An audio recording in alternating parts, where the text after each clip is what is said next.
जय हिंद आप सभी को। देखिए ये हमारी एमपी पटवारी 2023 के लिए प्रैक्टिस सेट नंबर 20 है। किसका? जीके जीएस यानी सामान्य एग्जाम का। तो टारगेट 25/25 में हम उन क्वेश्चनों को देखने वाले हैं जो एमपी पटवारी की है तो प्रीवियस ईयर में क्वेश्चन पूछे गए हैं या इस बार ये जीके के क्वेश्चन मोस्ट एक्सपेक्टेड क्वेश्चन है। तो वीडियो को शुरू से लेकर अंत तक देखना है और लास्ट में कमेंट करके ये बताना है इनमें से कितने क्वेश्चन आपसे बन रहे थे। पहले क्वेश्चन से शुरू करेंगे। पहला क्वेश्चन आपके सामने है कि मध्य प्रदेश की सबसे ऊंची चोटी कौन सी है, आपको बताना है। तो मध्य प्रदेश की जो सबसे ऊंची चोटी है ना, ये आपकी है धूपगढ़ चोटी, जो सतपुड़ा पर्वतमाला पे है आपका पचमढ़ी में। तो महादेव पर्वत वहीं है जहाँ पे बहुत वर्षा होती है। तो धूपगढ़ जो है लगभग 1350 मीटर के आसपास इस चोटी की लंबाई है। तो मध्य प्रदेश की सबसे ऊँची चोटी यही है, ठीक है। अगला है कि भारतीय सोयाबीन अनुसंधान संस्थान कहाँ है स्थित है। तो भारतीय सोयाबीन अनुसंधान संस्थान जो है, याद रखिएगा, ये मध्य प्रदेश की इंदौर ज़िले में है। तो राइट आंसर इसका इंदौर होगा। और आपका उज्जैन में क्या है, सोयाबीन का कोई है बहुत बड़ा कारखाना है, एशिया का सबसे बड़ा सोयाबीन का कारखाना उज्जैन में। तो वो चीज़ें भी आपको याद रखनी है, ठीक है। अगला है कि चंद्रमा पर भारतीय अंतरिक्ष मिशन का नाम क्या है। तो चंद्रमा पर जो भारतीय अंतरिक्ष मिशन गया है उसका नाम क्या रखा है। तो उसका नाम था चंद्रयान। क्या था? चंद्रयान 1, चंद्रयान 2 के नाम से भी आया था। तो चंद्रयान जो है इसका अंतरिक्ष मिशन का नाम हो जाएगा, ठीक है, चंद्रमा वाले का। त्रिशूल, नाग और अग्नि ये क्या है? भारत की मिसाइल हैं। क्या है? मिसाइल, ठीक है। चौथा क्वेश्चन देखेंगे कि रविन्द्रनाथ टैगोर को किस वर्ष साहित्य के लिए नोबेल पुरस्कार मिला। तो साहित्य के लिए जो नोबेल पुरस्कार रविन्द्रनाथ टैगोर को मिला, ये 1913 में मिला था। कब मिला था? 1913 में। इनकी रचना गीतांजलि के लिए शायद मिला था इनको। तो ये जो व्यक्ति हैं रविन्द्रनाथ टैगोर, जिनने जनगण मन की रचना की, रविन्द्रनाथ ठाकुर भी इनको बोला जाता है। और 1913 में इन्हें साहित्य का नोबेल मिला है। और ख़ास बात यह है कि साहित्य मतलब नोबेल पाने वाले आई थिंक ये पहले ही भारतीय हैं, ठीक है। अगला क्वेश्चन देखेंगे कि मध्य प्रदेश में पहला व्हाइट टाइगर सफारी कहाँ शुरू किया गया है। तो एमपी में याद रखिएगा पहला व्हाइट टाइगर सफारी ये आपका मध्य प्रदेश के रीवा सतना ज़िले के आसपास जो मुकुंदपुर है वहाँ आपका व्हाइट टाइगर सफारी शुरू किया गया है। तो मुकुंदपुर इसका राइट आंसर हो जाएगा। बात करूँ व्हाइट टाइगर, तो एशिया में या पूरे विश्व में ऐसा माना जाता है कि सफ़ेद शेर की उत्पत्ति मध्य प्रदेश के रीवा से ही हुई है।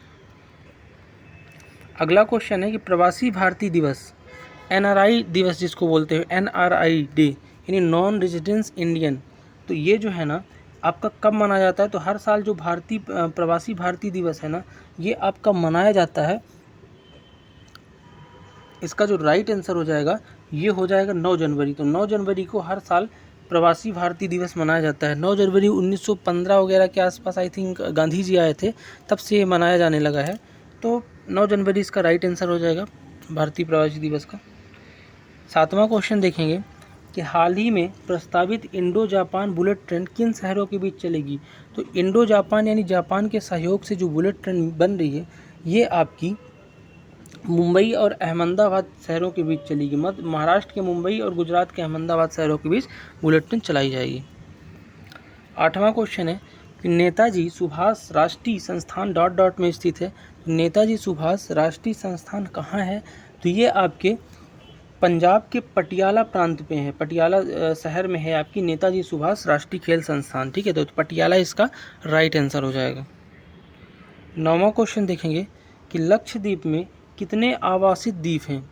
तो याद रखिएगा जो लक्षद्वीप आपका केंद्र शासित प्रदेश है उसमें आपके 10 आवासित द्वीप हैं। कितने हैं? रहने वाले द्वीप हैं जहां लोग रहते हैं 10 हैं। तो 10 इसका राइट आंसर हो जाएगा।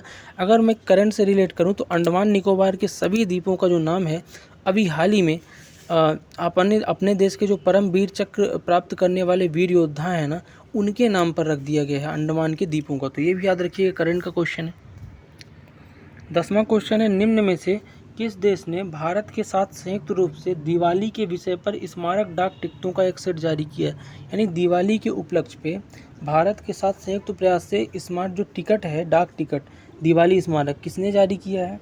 तो ये जो है ना आपका कनाडा हो जाएगा राइट आंसर। कनाडा ने क्या किया है, भारत के साथ मिल के डाक टिकट को दिवाली स्मारक के रूप में जारी करवाया? तो कनाडा राइट आंसर हो जाएगा। 11वां क्वेश्चन है कि कालचक्र समारोह निम्न में से किस धर्म से संबंधित है? धर्म चक्र, काल चक्र, जितने भी चक्र हैं ना, ये सब बौद्ध धर्म यानी बुद्ध धर्म से संबंधित है। तो इसका राइट आंसर हो जाएगा कालचक्र समारोह बुद्ध धर्म से संबंधित है। 12वां क्वेश्चन देखेंगे कि किस सम्राट के लिए कहा गया जाता है कि उन्होंने अपनी सेना के लिए शिवपुरी से हाथियों को लिया था? तो ये सम्राट अकबर जो है ना, अपनी सेना के लिए मध्य प्रदेश के शिवपुरी ज़िले से हाथियों को ख़रीदा था, ऐसा बोला जाता है, सेना में हाथियों को रखने के लिए। तो अकबर इसका राइट आंसर हो जाएगा। ठीक है। 13वां क्वेश्चन देखेंगे कि मंदसौर ज़िले में पाए जाने वाले यशोधर्मन का विजय स्तंभ कहाँ है? तो मध्य प्रदेश के मंदसौर ज़िले में जो यशोधर्मन का विजय स्तंभ है ना, ये आपका सोंदनी नामक जगह पे है। तो सोंदनी इसका राइट आंसर हो जाएगा, मंदसौर के सोंदनी पे। ठीक है। 14वां क्वेश्चन है कि राज्यसभा में मनोनीत होने वाली पहली महिला कौन थी?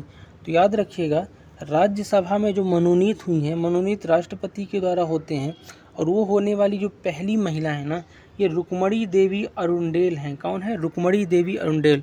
और ये जहाँ तक है एक नर्तकी हैं भरतनाट्यम की। अब नर्तकी तो है, ये कंफर्म है भरतनाट्यम की हैं या फिर कहीं और की हैं, आपको कमेंट करके बताना है, कथक या भरतनाट्यम की। ठीक है। तो ये राइट आंसर हो जाएगा। अगला क्वेश्चन है, कौन से भारतीय कारोबारी नेता ऋण न चुका पाने का दोषी ठहराए जाने के बाद लंदन भाग गया?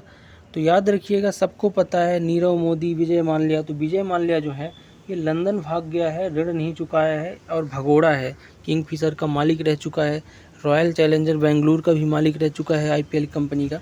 तो विजय माल्या इसका राइट आंसर हो जाएगा। ठीक है। 16वें क्वेश्चन की तरफ बढ़ेंगे कि डॉक्टर सौम्या स्वामीनाथन किस संयुक्त राष्ट्र निकाय के उप महानिदेशक का पद संभालने वाली पहली भारतीय बनी है? तो सौम्या स्वामीनाथन जो है ना, ये डिप्टी डायरेक्टर जो बनी है आपकी, ये बनी है आपकी संयुक्त राष्ट्र का एक निकाय है, विश्व स्वास्थ्य संगठन। तो विश्व स्वास्थ्य संगठन वर्ल्ड आपका हेल्थ ऑर्गेनाइजेशन WHO जो है, इसका सौम्या स्वामीनाथन को क्या बनाया गया है? डिप्टी महानिदेशक। ठीक है। चलो अगला क्वेश्चन है 17वां कि किस मुंबई रेलवे स्टेशन पर ओवरब्रिज ढहने के कारण भगदड़ और मौतें हुई? तो ये प्रीवियस ईयर के क्वेश्चन है। तो मुंबई में, महाराष्ट्र के मुंबई रेलवे स्टेशन में एक रेलवे स्टेशन है जिसका नाम है एलिफेंटस रोड, यानी एलिफेंटस रोड रेलवे स्टेशन पे ओवरब्रिज ढह गया था, जिसके कारण भगदड़ मरी और बहुत ही जनहानि हुई थी। ठीक है। तो इसका राइट आंसर हो जाएगा एलिफेंटस रोड। 18वां नंबर क्वेश्चन देखेंगे, एक सेकंड, कि छत्तीसगढ़ को राज्य बना, यानी छत्तीसगढ़ कब राज्य बना? तो मध्य प्रदेश से 1 नवंबर 2000 को अलग होकर छत्तीसगढ़ अलग राज्य बन गया। पहले ये मध्य प्रदेश में था। तो उस समय के तत्कालीन मुख्यमंत्री कौन थे मध्य प्रदेश के? दिग्विजय सिंह जी थे। तो उस समय की बात है, मध्य प्रदेश से अलग होकर छत्तीसगढ़ 1 नवंबर 2000 को नया राज्य बन गया। तो इसका राइट आंसर हो जाएगा 1 नवंबर 2000। अगला क्वेश्चन देखेंगे कि होशंगाबाद जिला किस संभाग का हिस्सा है? तो सभी को पता है कि होशंगाबाद जिला जो है ना, नर्मदापुरम संभाग का हिस्सा है। ठीक है। नर्मदापुरम इसका राइट आंसर हो जाएगा। और होशंगाबाद का भी नाम नर्मदापुरम रखने का प्रस्ताव माननीय मुख्यमंत्री शिवराज सिंह की द्वारा रख दिया गया था। ठीक है। तो इसका राइट आंसर हो जाएगा नर्मदापुरम। आज का लास्ट क्वेश्चन देखेंगे कि फ्लैग कोड ऑफ इंडिया 2022 का भाग संदर्भित करता है। तो याद रखिएगा, फ्लैग कोड ऑफ इंडिया यानी कि जो आपके राष्ट्रीय ध्वज के लिए जो कोड बना है, कैसा अपना कोड होना चाहिए। तो 2002 में ये नियम आया था फ्लैग कोड ऑफ इंडिया का। तो इसके तहत इसमें ये बताता है कि ध्वज का सामान्य विवरण देता है कि ध्वज कैसे होना चाहिए, रेशियो 3:2 का या 2:3 का होना चाहिए, ध्वज के लिए गान कितने समय का होना चाहिए, ठीक है, रंग कैसा होना चाहिए, तीलियाँ होनी चाहिए कि नहीं। तो ये सब चीज़ें कौन बताता है? फ्लैग कोड ऑफ इंडिया, जो 2002 का है और ये सामान्य विवरण देता है। ठीक है, उसके बारे में।